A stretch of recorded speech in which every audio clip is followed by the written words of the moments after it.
Yuhu! Tem alguém aí? E crocheteira que acordou com essa bomba caindo? Tem também? Nesse vídeo eu quero bater um papo contigo sobre isso que aconteceu, né? Pegou todas nós de surpresa. Eu acredito que ninguém sabia que isso ia acontecer, né? Até porque eu tô vendo a repercussão aí que tá tendo. Tô crochetando aqui, passando uns verdinhos, ó, numas flor rasteira pra adiantar o serviço. Mas já vou largar o crochê pra gente falar com as mãos, né? Vocês sabem como eu sou, gosto de falar com as mãos. Então, eu tô gravando esse vídeo pra ti em uma segunda-feira, tá? Provavelmente ele vai, eu acho que na quarta-feira pra ti, ou quinta-feira, mas vai ainda nessa semana, então a notícia ainda está fresca, né? Pra eu trazer aqui, pra gente bater esse papo, pra gente se atualizar sobre o que aconteceu e também conversar um pouco sobre como isso vai impactar o nosso ateliê e como a gente vai agir daqui pra frente, né? Pra evitar que a gente seja pega de surpresa, como aconteceu nessa segunda-feira. Pra quem não sabe do que eu tô falando, tá perdida no rolê aí, a plataforma Elo7 simplesmente foi descontinuada. Então ela encerrou as suas atividades. Quem não sabe do que eu tô falando, a plataforma Elo7 é um marketplace. Era, né? Deixou de ser agora, ou pelo menos está nesse processo aí de encerramento das atividades. Era um marketplace, era uma plataforma de venda que era destinada apenas à compra e venda de peças artesanais, incluindo, claro, o nosso crochê, né? Então, várias peças artesanais, várias artesãs comercializavam suas peças dentro dessa plataforma. Pensa como numa Shopee que só vende artesanato. Era isso. Porém, com um alcance menor, já que ela era nacional, né? E a Shopee é internacional, mas com uma valorização do artesanato muito maior. Diferente desses marketplaces aí que a gente está acostumado a ver aquela guerra de menor valor, lá não. Lá o interessante era a qualidade, o diferencial, a exclusividade que uma peça artesanal tem. Isso lá era valorizado. Então, pessoas que tinham esse olhar de que o feito à mão tem um valor agregado ali, buscavam lá nessa plataforma fazer a compra desses produtos, né? Desses artesanatos.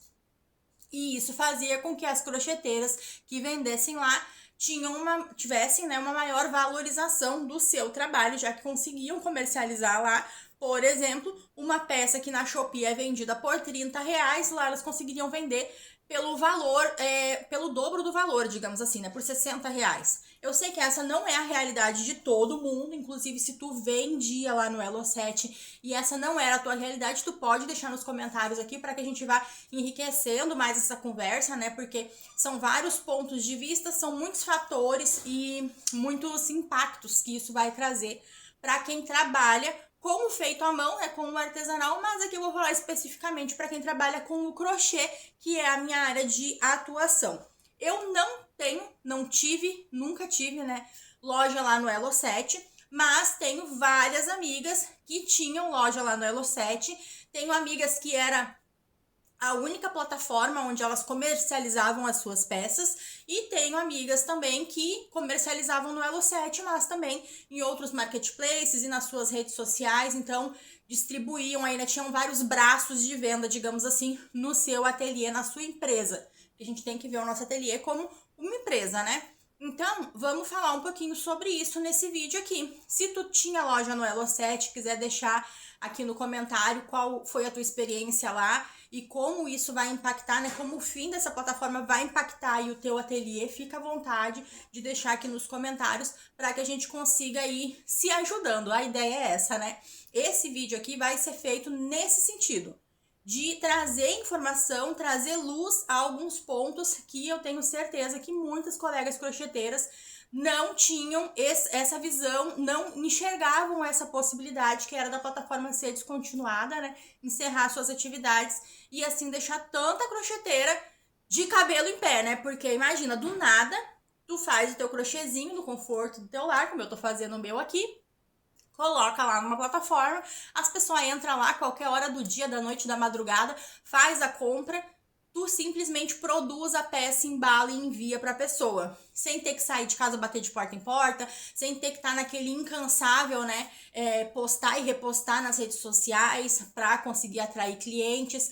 Então tu coloca as tuas peças em uma plataforma onde as pessoas já entram para comprar aquele tipo de produto. Isso aumenta as tuas chances, aumenta muito as tuas chances de venda, né?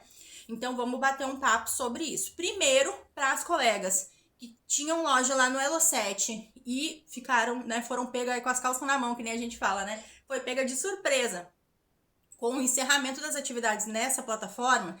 Se essa era a tua única, o teu único braço de venda era o Elo7, amiga, eu sinto muito, de verdade mesmo. Eu sei o quanto deve estar sendo desesperador para ti esse momento, mas calma que a gente vai falar sobre várias possibilidades e sobre algumas vantagens que tu tem caso tu já tivesse essa loja lá no Elo7, certo? Vamos começar por aí, né? Porque daí o pessoal já vai se acalmando, né? E se tu nunca teve loja no Elo7, assim como eu, segura na minha mão também, porque durante esse vídeo aqui eu quero te passar algumas dicas para que esse tipo de experiência negativa, né, de ser pega de surpresa, assim, não aconteça contigo, e caso aconteça, não seja algo tão brusco assim pro teu ateliê. Vamos lá então. Amiga aí que tinha loja na Elo7, a loja foi encerrada, né? Como a plataforma encerrou as suas atividades, aí a tua loja deixou de existir lá dentro do site, né? Do aplicativo ali da plataforma do Elo7.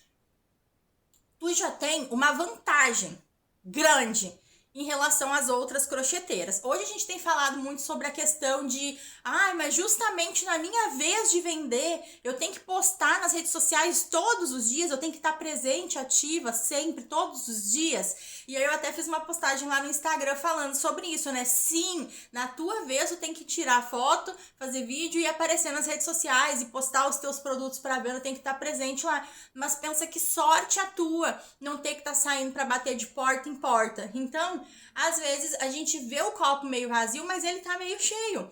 Tu não precisa sair com o sol rachando, aquele calor que acaba com a gente. Tu não precisa sair em dia de chuva, se molhando. Tu não precisa sair no frio. Tu não precisa sair batendo de porta em porta, correndo risco, porque a gente sabe como tá o mundo hoje. Tu não precisa sair carregando peso, porque o nosso crochê ele é um trabalho que ele tem um peso, ele tem um volume ali que a gente vai ter que carregar para mostrar para os clientes. Tu não precisa tá ouvindo desaforo, né, de gente às vezes te xingando, te humilhando, né, como já aconteceu comigo. Eu já relatei em vídeos aqui de cliente falando que, vou comprar pra te ajudar, já que tu tá precisando, sabe, esse tipo de coisa, assim, que as pessoas disfarçam, sabe, aquela acidez no falar ali, nas palavras. Então, tudo isso tu te livrou se tu aprender a trabalhar com as redes sociais e com outras plataformas também. Afinal de contas, o Elo7 não é a única plataforma onde a gente consegue vender o nosso crochêzinho, não é mesmo? E se tu já tinha loja lá no Elo7 e a tua loja foi encerrada junto com a plataforma, como eu tava falando, tu já tem uma baita de uma vantagem. Que vantagem é essa, guria? Eu tô aqui desesperada agora sem saber. Tu já tem muitas fotos dos teus produtos, porque se tu vendia lá no Elo7, tu sabe que uma boa foto é indispensável para vender os teus produtos. Então pensa no que tu tem de bagagem aí, de foto, para estar compartilhando em outros marketplaces e nas tuas redes sociais para estar atraindo novas clientes. Pensa que isso pode ser uma oportunidade, porque às vezes a gente tá numa situação que ela é confortável e a gente fica ali. Tô confortável, eu vou ficar por aqui mesmo. E se tu passar um pouquinho mais de trabalho, se tu passar uns perrenguezinhos a mais, tu vai chegar num lugar muito melhor. E como tu tá confortável aqui, tu não sai daqui, porque aqui é seguro, é quentinho, é confortável. Mas se tu te dedicar um pouquinho mais, de repente aí, né, passar uns perrenguezinhos, tu vai chegar num lugar muito melhor. E com isso eu quero falar sobre o quê? Sobre a questão das taxas do Elo7 que estavam sendo praticadas. Da mesma forma que o pessoal fala muito da questão das taxas da Shopee, que tá subindo, né, gente? Tá subindo, tá subindo. Quem vende lá na Shopee sabe, né? Vira e mexe, tem uma taxa, tem um ajuste na porcentagem de comissão, sabe? Eles vão ajustando ali. Por quê? Porque eles querem sim que tu venda os teus produtos, eles querem que os clientes fiquem satisfeitos pagando um bom preço, mas eles também querem lucrar, né? Então, eles vão ajustando ali para ir aumentando o lucro deles, e tu tem que ir te ajustando para conseguir também aumentar o teu lucro. Tu tem que ter esse pensamento de empreendedora para daqui a pouco ter um pensamento de empresária, certo? Então, Falando sobre a questão das taxas, já vem um tempo já que as amigas que vendem lá no Elo7 vêm me relatando de que as taxas estão subindo cada vez mais. Eles estão fazendo ajustes e tudo, né? Pensando em investir em divulgação e aumentar ali o fluxo, né, de pessoas dentro da plataforma, em melhorias e tudo. Tudo isso tem um custo e esse custo sai das taxas e comissões que a gente paga para essas plataformas, para esses aplicativos, certo? Então, ninguém é criança aqui. E todo mundo sabe que essas taxas tendem a sempre estar aumentando, sempre estar subindo ali. Então, a possibilidade de tu começar a trabalhar pelas tuas redes sociais ou até mesmo criar um site próprio ou alguma coisa assim que tu consiga desenvolver, que tu consiga administrar, de fazer as tuas vendas sem passar por esse intermediador aí que é o marketplace, é muito positiva essa possibilidade. Por quê? Se tu elimina o atravessador, se tu elimina esse intermediário ali, tu não paga comissão nem taxa para ninguém.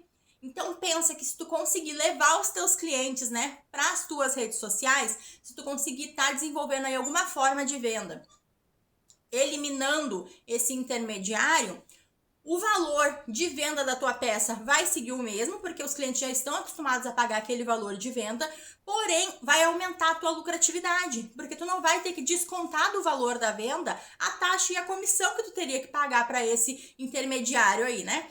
Então a gente tem que ver o lado bom, tem que ver o lado positivo. Outra coisa, não, mas é que eu não gosto de fazer venda direta. Eu tava lá no Elo7, eu tinha loja lá, ou seja, qual for o marketplace que tu esteja, né? Por conta disso, para ter um intermediário ali que faça esse meio de campo, né? E eu consiga focar na produção, tiro umas fotos ali, tudo bem, faço uma divulgaçãozinha, tudo bem, mas que essa parte da burocracia da compra ali seja feita por uma plataforma. Beleza, tranquilo, tudo bem. O Elo7 não é a única plataforma de venda que existe, agora nem existe mais, né? Já tá encerrando as atividades.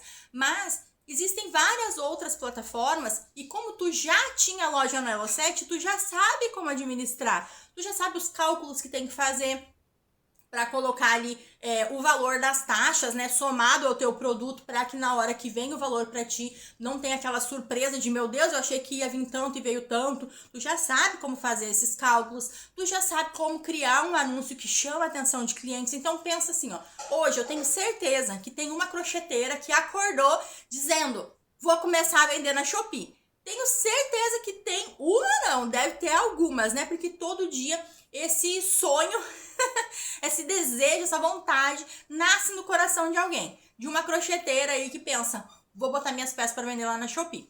Se tu já vem de uma plataforma onde tu conseguia fazer vendas, ou pelo menos tu já conseguia administrar a tua loja ali, né?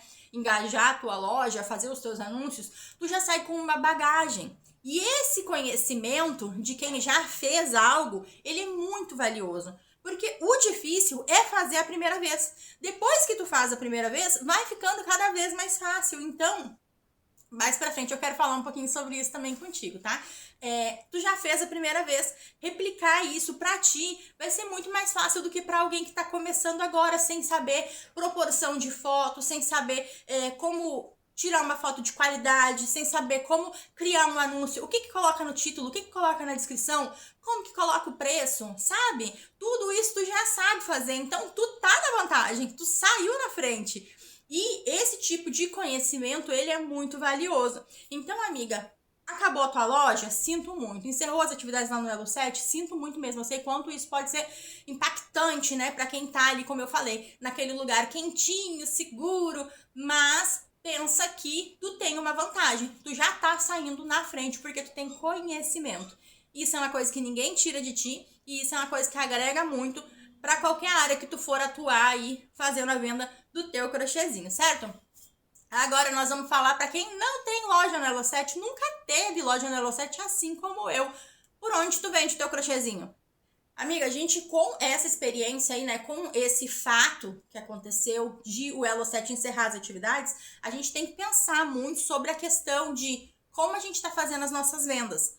Por quê? Tem amiga que vendia as suas peças apenas no Elo7. Era o único braço de venda dessa colega crocheteira.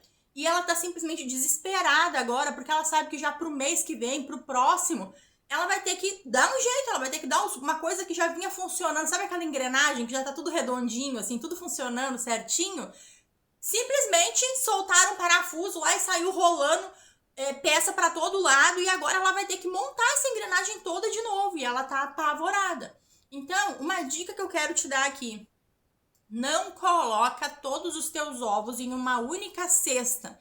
Eu sei que isso é muito clichê, eu sei que tem gente que fala isso, assim, às vezes nem entendeu o que tá falando, mas pensa assim, ó, eu vou lá no galinheiro, eu pego todos os ovos que tem no galinheiro, coloco tudo numa cesta e venho andando, certo? No caminho, eu tropeço, cai a cesta. O que acontece? Quebra todos os ovos. Misericórdia. Se eu tivesse dividido esses ovos, se eu tivesse ido de 2 em 2, de 3 em 3 vezes, ia dar um pouquinho mais de trabalho? Ia, mas eu não ia ter perdido todos os meus ovos de uma única vez. Então a gente tem que pensar nisso. Eu sou super otimista, né? Quem acompanha os vídeos aqui sabe que eu sou, assim, aquela pessoa que diz assim, vai que vai dar certo. Mas a gente também tem que estar preparada para as coisas que podem dar errado. Porque sim, né? Às vezes pode dar alguma coisa errada aí no meio do caminho. Então, a gente ter mais do que um braço de venda é indispensável para que o nosso negócio continue funcionando de uma forma saudável e a gente não fique louca, a gente não surte, que nem tá acontecendo com as colegas aí que só fazia venda lá no Elo 7. Então, pensa em aonde mais tu pode vender o teu crochê. Eu quero compartilhar contigo aqui uma experiência minha do Dia das Mães, tá? No Dia das Mães, eu tava com uma expectativa muito alta de venda. Todo mundo tava, né? Eu acredito, porque a gente sabe que Dia das Mães e fim de ano são as duas épocas onde a gente mais vende crochê. Então eu tava com uma expectativa muito alta. E as minhas vendas foram péssimas. Péssimas mesmo. Só não foi pior porque eu tenho 2 revendedoras ativas no momento. Na verdade, eu tenho 3. Mas 2 fizeram ótimas vendas no Dia das Mães de crochê. E isso fez com que eu recebesse valores dessas minhas revendedoras e elas já pegassem mais peças, né, pra seguir aí revendendo no caso, né? Então, no momento, aonde eu faço as vendas das minhas peças, tá? Eu tenho um grupo de vendas no WhatsApp, eu tenho o meu Instagram, onde eu divulgo as peças para venda, eu tenho o meu Facebook pessoal, onde eu divulgo as peças para venda, eu tenho o Marketplace do Facebook e os grupos de venda do Facebook aqui da minha região, onde eu divulgo para venda, eu tenho o canal aqui do YouTube, onde vira e mexe eu tô falando que eu vendo, o preço que eu vendo, quem quiser comprar, inclusive, né, se quiser comprar, os meus contatos ficam na descrição do vídeo aqui. Eu tenho a loja na Shopee. Eu tinha uma loja na Shopee que tinha um engajamento ótimo, que estava fazendo vendas, mas era uma loja que eu atuava no CNPJ. E aí eu tive alguns problemas ali com a questão da emissão da nota fiscal. E aí deu uns probleminhas ali, eu optei por encerrar essa loja e começar uma loja nova. Aí eu fiz uma loja nova no CPF de outra pessoa, né? Uma pessoa confiável aí, uma pessoa que é da minha inteira confiança. Então eu iniciei uma loja nova na Shopee, onde eu estou divulgando as minhas peças para venda. E olha só, aí eu já te enumerei alguns lugares onde eu vendo. Além disso, eu tenho as minhas revendedoras que pegam peças consignado para revenda. Eu tenho revendedora que compra de mim para revender. Então, eu tenho algumas possibilidades, alguns braços de venda. E isso faz com que, mesmo nos dias onde eu não tenho tão boas vendas quanto eu gostaria, como foi o caso do Dia das Mães, ainda assim continue entrando valores na conta ali, né, por conta das revendedoras, e o meu negócio continue a girar. Tá girando um pouquinho mais devagar? Tá. Tô passando uma fase aí meio complicada com as vendas? Tô. Mas é aquilo, poderia ser muito pior se, por exemplo, eu só vendesse as minhas peças no Elo 7. Com a loja na Shopee, esse problema que eu tive, né, com a loja CNPJ ali, deu um problema na hora de emitir as notas fiscais. Tô resolvendo isso aí, daqui a pouco eu acho que resolve, daqui a pouco eu acho que eu consigo fazer dar certo. Mas enquanto isso não acontece, se a minha única plataforma de venda, o meu único braço de venda fosse essa loja CNPJ da Shopee, eu tava lascada, porque simplesmente ia parar de entrar dinheiro no ateliê. E a gente que é autônoma, a gente que é empreendedora, a gente sabe, não dá pra parar de entrar dinheiro, porque normalmente a gente recebe esse mês, paga o que tem que pagar, investe ali um pouquinho e o mês que vem tem que entrar dinheiro de novo, porque se não entrar dinheiro a gente tá lascada. A maioria não conseguiu ainda escalar o seu negócio ao ponto de ter uma reserva de emergência, ao ponto de dizer assim, não, se eu ficar 2, 3 meses sem vender, eu consigo me manter e manter meu ateliê. A gente sabe que essa não é a realidade de quem empreende no Brasil hoje. Não é a minha realidade. Eu sei que não é a realidade de muitas que me acompanham aqui. Então, a gente não ficar dependente de uma única fonte de venda é indispensável, gente, para a gente conseguir continuar trabalhando de uma forma saudável. Eu não digo nem de uma forma tranquila, porque quando a venda dá uma caída, tranquilidade passa longe da crocheteira, né? A gente quer estar vendendo sempre, a gente quer estar vendendo todo dia, mas a gente sabe que essa não é a realidade. Então, se hoje tu tá tendo boas vendas no teu ateliê, que Deus abençoe, multiplique, mantenha e que prospere cada vez mais o teu negócio. Mas já vai pensando enquanto tu tá numa situação confortável em criar outros braços de venda. Tu já tem as fotos, os vídeos das tuas peças. O que te custa cadastrar numa Shopee, no Mercado Livre, não sei outras plataformas que tem, né? Amazon, outras plataformas que tu pode cadastrar aí. O que te custa? Tu já vende pela Shopee, cria um Instagram com o mesmo nome da loja da Shopee, cria um Facebook com o mesmo nome do Instagram, vincula os dois e vai divulgando lá o teu trabalho também. Às vezes tu tá vendendo lá na Shopee, mas tu começa a fazer vendas, digamos, por um Instagram e aí tu, como eu falei, né, elimina aquele atravessador, elimina aquele intermediário, que no caso é a Shopee, pro qual tu paga ali as taxas e as comissões. Se tu tem ali o teu Instagram, fazia vendas boas pelo teu Instagram, mas hoje essa não é mais a tua realidade, divulga no teu WhatsApp, cria um grupo de vendas, coloca numa plataforma de venda aí como Shopee, Mercado Livre, vai buscando outras alternativas. Se tu tá num momento confortável, que bom! É o momento de tu fazer isso agora, porque tu tá confortável. Se tu tá num momento difícil, sinto muito, mas também está no momento de tu fazer isso agora. Isso que aconteceu com as colegas lá do Elo 7, como eu falei, às vezes é o chute na bunda que a gente precisa pra ir pra frente. Tu tá super confortável, tranquila, num lugar quentinho, gostoso, seguro, e do nada, vral, vira tudo de perna pro ar, e tu tem que sair correndo fazer alguma coisa. Às vezes já era pra tu ter feito, às vezes já tinha um plano pra tua vida que era de Olha, gente, cheguei a me arrepiar. Tenho certeza que essa mensagem aqui é pra alguém específica. Quando isso acontece de eu me emocionar assim, é porque tinha alguém aí precisando ouvir. O plano pra tua vida era muito maior do que esse que tu tá vivendo. Então, às vezes, pra gente ficar... sair da onde a gente tá, segura, quentinha, confortável, Deus vira o nosso mundo de cabeça para baixo. Porque se ele deixasse daquele jeito ali, a gente ia achar que assim tava bom e ia ficar ali. E quem se contenta com o bom não vive o extraordinário. Então, vamos viver o extraordinário. Só que para viver o extraordinário, tu tem que fazer algo extraordinário também. Não dá para seguir fazendo a mesma coisa sempre. Ou fazer o que tá todo mundo fazendo e querer um resultado diferente. Isso não vai acontecer. Só vai ter um resultado diferente quem tá disposto a fazer algo diferente, certo? Então, o vídeo de hoje foi esse. Foi um vídeo de bate-papo informativo aí, de alerta também. Eu espero que tu tenha gostado. Vou deixar aqui na tela, é claro, sugestões de vídeo pra ti. Clica em cima de alguma delas. Bora assistir mais um vídeo aqui do canal, que eu vou te esperar lá no próximo vídeo. Tchau, tchau!